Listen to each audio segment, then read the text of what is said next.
Hello दोस्तों, राधे राधे। स्वागत है आप सबका काजल स्टडी वर्ल्ड में एक नए वीडियो के साथ और पुराने टॉपिक के साथ। जो हमारा टॉपिक है ये पुराना है, ठीक है। हम लोग मौर्य साम्राज्य के बारे में पढ़ रहे थे। एक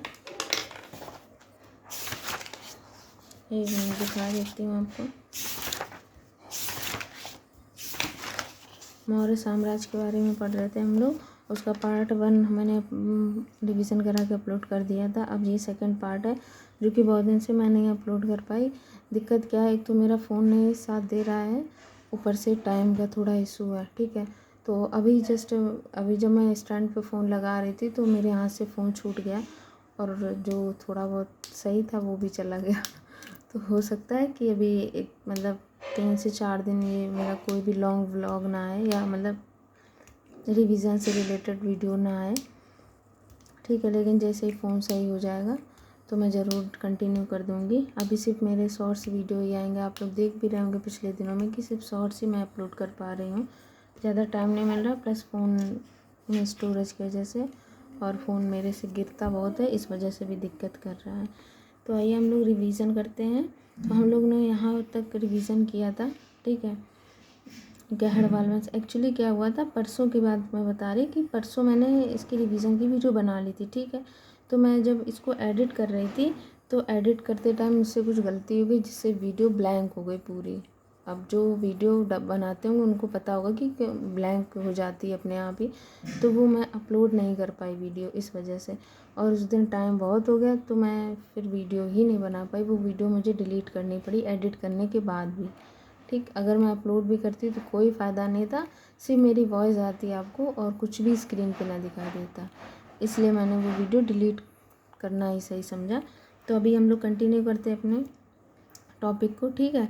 ये गहड़वाल वंश से शुरू करना हम लोग को, ज़्यादा नहीं है, 7-8 पेज हैं। अभी हम लोग कम से कम ना कुछ तो 15-20 मिनट में कंप्लीट कर लेंगे इसके अंदर ही, ठीक है।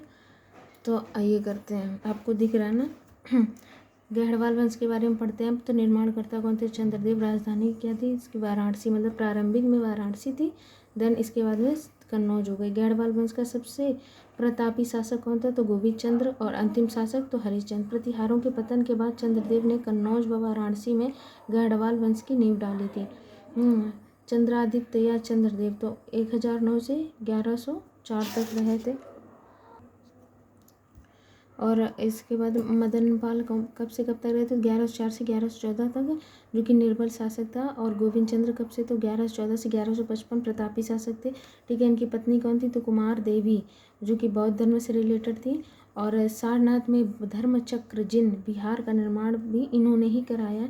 कुमार देवी ने सारनाथ, आप लोग को दिख रहा है ना, कुमार देवी ने सारनाथ यानी वाराणसी में स्थित अशोक द्वारा निर्मित धर्मराज का स्तूप का 6वां परिवर्तन करवाया था। कुमार देवी को सारनाथ लेक में गोविंद चंद्र को विष्णु का अवतार भी कहा गया है, लेकिन व्यक्तिगत जीवन में गोविंद चंद्र शैव धर्म का अनुयायी था, ठीक है। सारनाथ लेक के रचनाकार कुंड थे। और गोविंद चंद्र का मंत्री कौन था? तो लक्ष्मीधर। और लक्ष्मीधर कृत्य कल्पतरु की रचना की थी। मंत्र महिमा का आश्रय कहा जाता है इनको, लक्ष्मीधर को, ठीक है।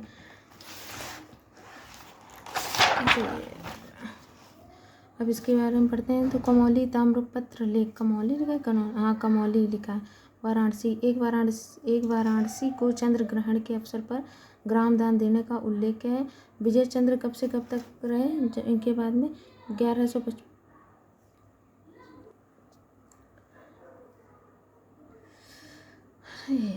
एक वाराणसी को चंद्र ग्रहण के अवसर पर ग्राम दान देने का उल्लेख है। विजय चंद्र इसके बाद आए तो 1155 से 1170 तक रहे थे। विजय चंद्र ने जौनपुर में अटाला देवी मंदिर का निर्माण करवाया। बाद में 14वीं सदी में सरकी शासकों ने अटाला मस्जिद का निर्माण करवाया था, ठीक है।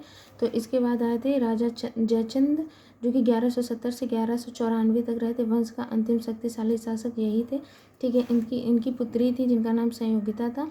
संयोगिता का अपहरण दिल्ली व अजमेर के चौहान शासक पृथ्वीराज चौहार द्वितीय ने, चौहार ही होगा, चौहान नहीं होगा, ठीक है, चौहार तृतीय ने कराया था।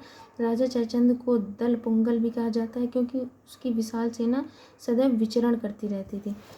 चंदावर का युद्ध तो 1194 ईसा पूर्व में हुआ था, मोहम्मद गौरी व राजा जयचंद के बीच में। तो मोहम्मद गौरी इसमें विजयी हुआ था। और फिरोजाबाद में यमुना नदी के किनारे चंदावर स्थित है, ठीक है। अंतिम शासक कौन थे? तो हरिश्चंद्र। नोट इसमें पॉइंट पढ़ते हैं। तो गढ़वाल शासकों की मोहरों पर गरुड़ की आकृति तथा इनके अभिलेखों में इन्हें परम परमेश्वर कहा गया है। और गढ़वाल अभिलेखों में वाटर टैक्स यानी उदक भाग लगाने का साक्ष्य मिला है ना, जल पे जो कर लगाया जाता है उसको बोलते हैं उदक भाग। उत्तर प्रदेश का मध्यकालीन इतिहास, इसके बारे में पढ़ते हैं। ठीक है, यहाँ से दिल्ली सल्तनत शुरू हो जाती है तो 1206 से 1526 तक। ठीक है, तो पहले जो वो थे शासक कौन थे? तो पहला वंश कौन सा था? गुलाम वंश, जिसे दास वंश भी कहा जाता है। तो संस्थापक कौन थे?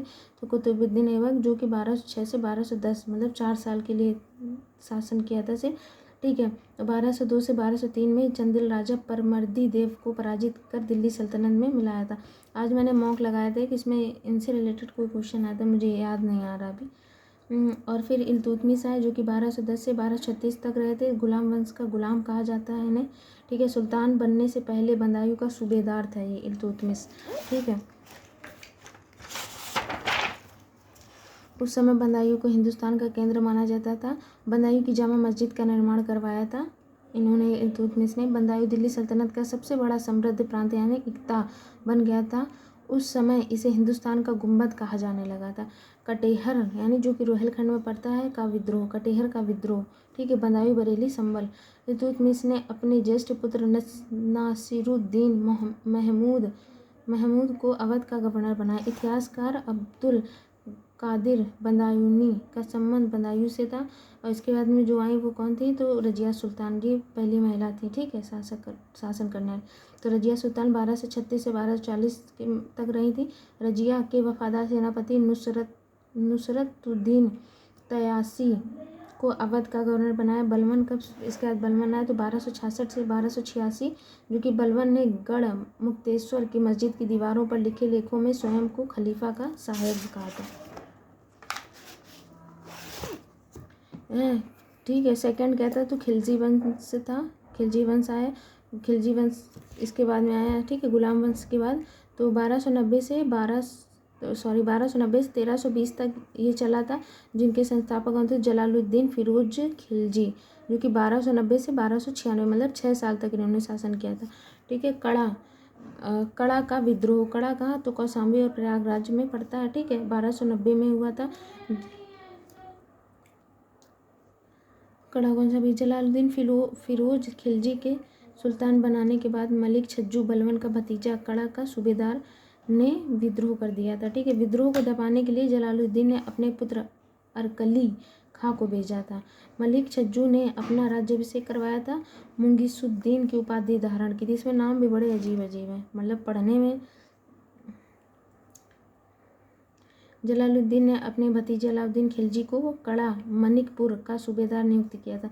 जलालुद्दीन की हत्या तो 1296 ईस्वी में अलाउद्दीन खिलजी ने की थी। कड़ा में खुद को सुल्तान घोषित किया था हत्या करने के बाद।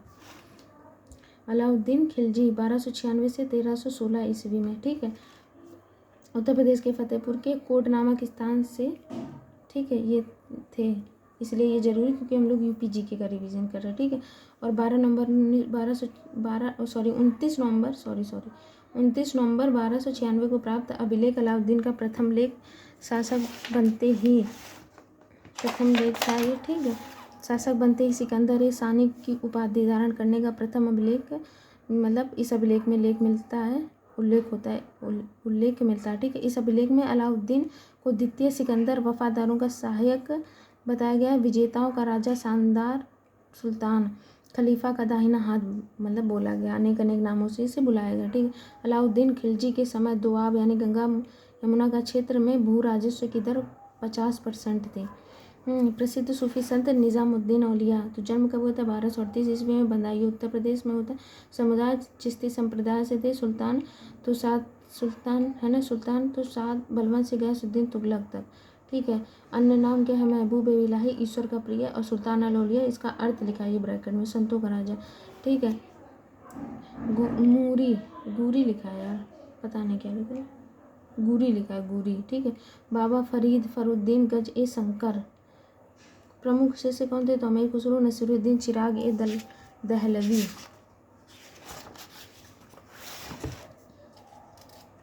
तो अमीर खुसरो के बारे में पढ़ते हैं। तो जन्म कब हुआ था? 1253 ईस्वी को कासगंज के पटियाली गांव में। कासगंज तो यूपी में पड़ता है यार। हैं, पता नहीं ये कौन सा कासगंज है। ठीक, मूल नाम क्या था इनका? यमुनुद्दीन मोहम्मद अबुल हसन, उपाधि तूती हिंद, भारत की आवाज़ इसका अर्थ है। इनको उपाधि दी गई थी।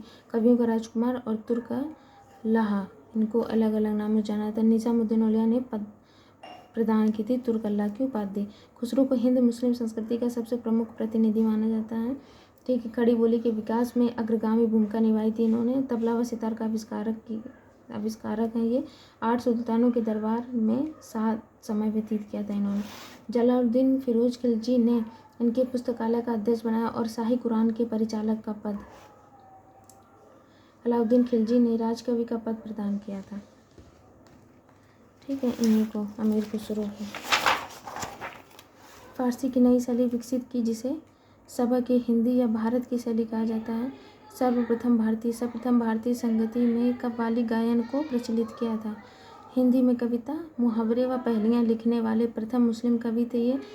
सर्वप्रथम अमीर खुसरो ने ही जमींदार शब्द का प्रयोग अपनी रचना में किया था। इनकी रचनाएं कौन कौन सी थी? गाइस, जो पीछे से बैकग्राउंड से जो भी आवाज़ आ रही प्लीज़ उसको इग्नोर मारिए, क्योंकि क्या ही इनकी रचनाएं कौन कौन सी? किरान उस सादेन, 2 मंगल सितारों का मिलन इसका अर्थ है। ठीक है, और मिफ्ताह उल फुतूह तो मलिक छज्जू द्वारा विद्रोह हुआ जलालुद्दीन खिलजी का विशद वर्णन है इसमें। और आशिका यानी देवल रानी व खिज्र खां की प्रेम कथा। ठीक है, अलाउद्दीन खिलजी की पुत्री खिज्र खां इनकी पुत्री थी। गुजरात के बघेल राजा कर्ण द्वितीय की पुत्री थी।